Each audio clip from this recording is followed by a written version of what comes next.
So this is the Cadillac Elmiraj, and this is the second of a three-part story that we're looking to tell to describe the upper tier for Cadillac and what those flagship vehicles could represent. The first vehicle was the Cadillac CL, the open four-seat car that we showed 2 years ago in Pebble Beach, and this is now the Elmiraj. Still a four-place car, but this is a coupe, following on from that story. So some of the key lines on the Elmiraj really dramatize the length of the vehicle, and they run from nose to tail. And especially through this area of the vehicle, obviously this volume here really dictates the sense of presence and power with the dash to axle. And really the cant rail line gracefully coming through to the door shut, accented by this vent, really pushes those proportions out from the rear of the vehicle to the front. So once again, on the rear of the car, the strong taut lines run through into the very distinctive Cadillac taillight section. And this really, although a vertical graphic, helps to really broaden the sense of width in the back of the car. And likewise with the front of the vehicle, again, these coffin-nosed sections that really describe Cadillac heritage and are really consistent through all the great Cadillacs over the years. Well, the form language of the car, we wanted to evolve from the CL that had been well received by the public. So, but we wanted to adapt to what this vehicle is about, which is a much more driver-focused car.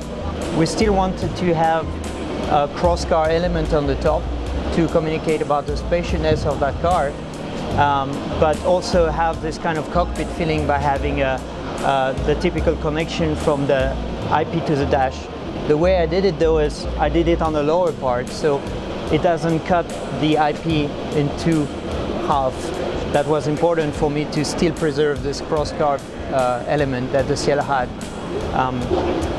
So that's for the form language is still a mix of something very classical but yet progressive. We still have this trim that goes all around the IPs that separate the upper to the lower colors and material. We have an island, high-tech island, that actually gathered all the HMI and clusters to keep it very ergonomically placed but also very simple as a read.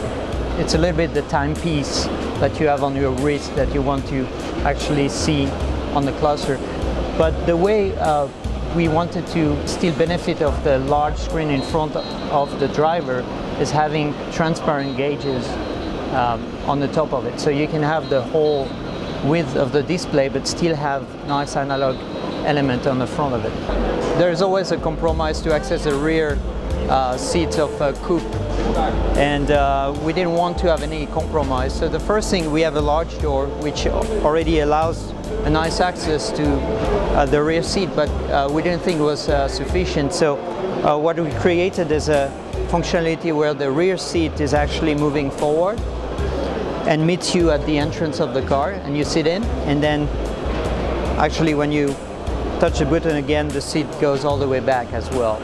The gauges, they can display what is actually in front of the car through a camera. The benefit of that is that you can actually display information directly on the road in front of you, like navigation and so on. So it's really easy to actually have a read of where to go. Also, it can be safety-related items like blind spot, a car coming, or a tight curve, or stuff like that. It's kind of a hint of what augmented reality would be. The technology to have it only done by HUD, heads-up display, is not yet there, so it was a simple system for us to have a camera and display this in front of you.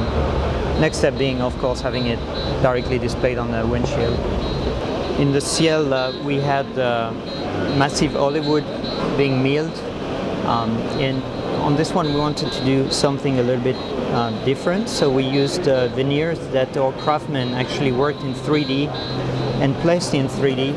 So actually the grain of the wood can follow exactly the shape, the way we wanted it to. So it formed it in 3D.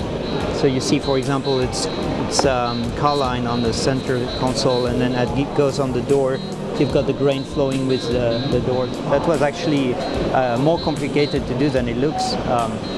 It needed a lot of work to actually form the veneer to do that.